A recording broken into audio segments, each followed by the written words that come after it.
Nah, yang menarik saudara sekalian, itu sebenarnya adalah pembahasan tentang hadarah dan madaniyah di dalam pembahasan al-hadarah al-islamiyah. Termasuk kaifiyatu hamli dakwah. Bagaimana cara mengemban dakwah untuk mewujudkan qiyadah fikriyah, untuk mewujudkan hadarah tadi itu bagaimana? Nah, ini. Ya. Nah, jadi intinya dakwah itu harus persis seperti yang dilakukan Rasulullah. Nah, inilah yang kemudian tadi kita sudah bahas. Setaki beristihad, merumuskan rumusan yang detail tadi. Ya.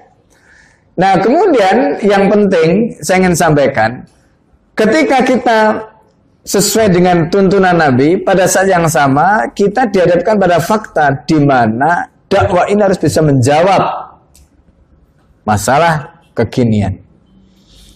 Bagaimana caranya menjawab masalah kekinian tadi? Nah, di situ umat harus dipahamkan.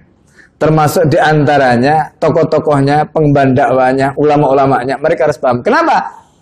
Karena pembahasan tentang hadarah madaniyah itu kalau kita perhatikan di zaman akhir Khilafah Utsmani, itu terjadi kemerosotan berpikir yang luar biasa sehingga terjadi penolakan terhadap apapun produk di luar Islam.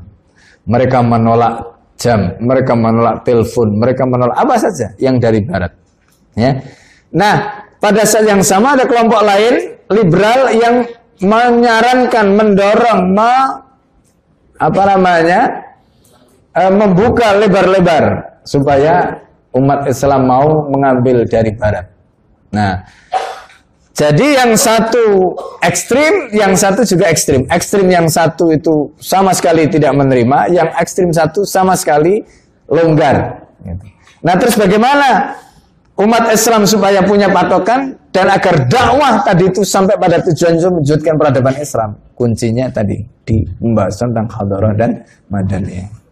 Maka yang menarik adalah seperti disebutkan Setaki dalam kitab saksi yang pertama, ulama-ulama di masa lalu, sebut saja Ibnu Khaldun dan lain-lain, mereka belum membuat klasifikasi tentang apa hadarah dan madaniyah, belum.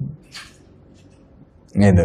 Nah, karena itu ini termasuk pembahasan baru, rumusan baru yang betul-betul genuine. Ya, bahkan saya pernah sampaikan ketika saya diskusi dengan Ulil ya, di Malang waktu itu mendiskusikan bukunya Abdul Karim Soros, itu Ulil sendiri mengatakan, wah ini luar biasa.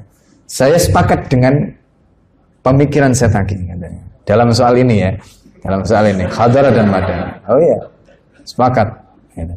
Jadi hadarah itu adalah Majmu'atul Mafahim Anil Khaya, kumpulan pemahaman tentang kehidupan, dibangun berdasarkan apa? Sakofah, ya kan?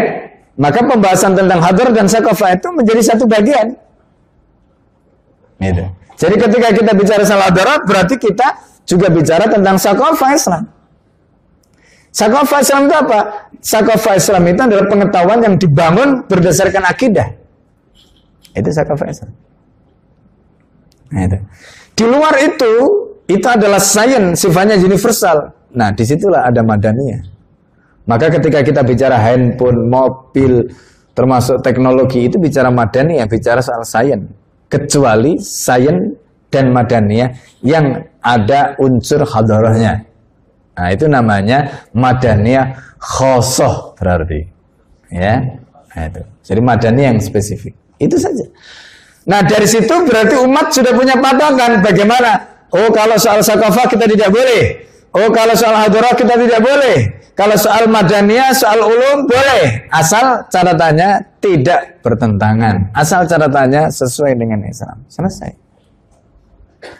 Tapi ketika kita bicara soal sakofah, kita bicara soal hadarah, kriteria muwafaqah atau adamul mukhalafah tidak cukup. Cocok dan tidak bertentangan tidak cukup. Kenapa? Ada kalanya cocok, ada kalanya tidak bertentangan, tetapi tidak dibangun dengan akidah Islam, tidak terpancar dari akidah Islam, maka sakofah dan hadarah seperti ini tetap tidak boleh kita ambil.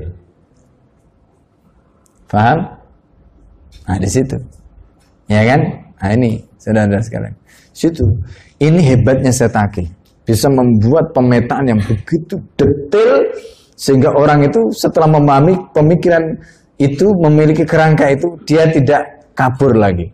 dia tidak ragu lagi. Ya, orang kadang-kadang Anda ini menolak Barat, tapi pakai handphone produksi Barat. Ya. Menolak demokrasi, tapi Anda pakai iPhone. Menolak demokrasi pakai iPad. Nah, itu berarti orang yang ngomong tadi bodoh, nggak ngerti bedanya antara madaniyah dengan hadara, nggak ngerti bedanya antara sakofa dengan ulum. Nah, itu ya. Nah, ini jelas ya. Nah, di situ. Jadi saudara-saudara sekalian, ini materi yang luar biasa, dahsyat sekali. Ya, antum kalau tahu dasarnya, baca kitabnya Ibnu Khaldun. Ibnu Khaldun sendiri belum membuat pembagian seperti itu. Setaki berhasil merumuskan itu, yang ulama-ulama sebelumnya belum berhasil merumuskan begitu. Makanya di zaman akhir Khilafah Utsmani ada problem. Anda bisa baca di dalam kitab Kaifautimatil Khilafah tentang bagaimana fatwa Syekhul Islam pada waktu itu. Itu bukti bahwa masalah hadharah dan madan ini menjadi sangat penting. Ya, sangat penting. Dan sampai hari ini kita juga banyak menemukan. Anda kalau lihat orang-orang Salafi itu kan mengalami evolusi. Dulu kan mereka tidak mau TV. Dulu orang-orang tabligh kan juga sama kan, mereka nggak mau TV, nggak mau lihat YouTube. Sekarang mereka main di YouTube semua. Iya kan? Nge-vlog ini itu macam. Padahal dulu bid'ah ini bid'ah. Nggak konsisten. Yang konsisten dari dulu sampai sekarang itu sampai kita. Karena kita membangun semua itu basis pemikirannya kokoh dari awal, gitu. Deskriptif dari awal. Enggak dulu, enggak boleh sekarang jadi boleh. Dulu enggak boleh atau sebaliknya dulu boleh sekarang jadi enggak boleh, enggak begitu. Kenapa mereka bisa berubah pandangannya? Karena dari awal mereka tidak dibangun dengan basis pemikiran yang kokoh. Nah itu ya. Nah, itulah bedanya makom kita sama mereka. Jadi kalau antum masih ragu itu jangan salahkan Sutarir, tunjuk dirimu sendiri. Salahkan diri sendiri. Kenapa kok on itu? Ya, itu loh. Yang salah dirinya sendiri, yang disalahin orang lain. Ya kan? Jadi itu dua hal yang berbeda. Kita itu nggak bisa mencerna, kita nggak bisa memahami, ya, dan kesalahan orang lain. Jadi karena kita nggak bisa paham, kita nggak bisa memahami, yang kita salahkan teknya, yang kita salahkan orang lain, yang kita salahkan pemikiran, yang kita salahkan setakinya. Padahal kita yang on, ya kan? Ini masalahnya. Nah, gitu ya. Baik, makanya orang itu kalau dia, ya itu yang saya bilang tadi, kalau sudah melalang buana, membaca banyak pemikiran, kitab dan sebagainya. Membaca kitab Setaki itu Masya Allah, dahsyat sekali.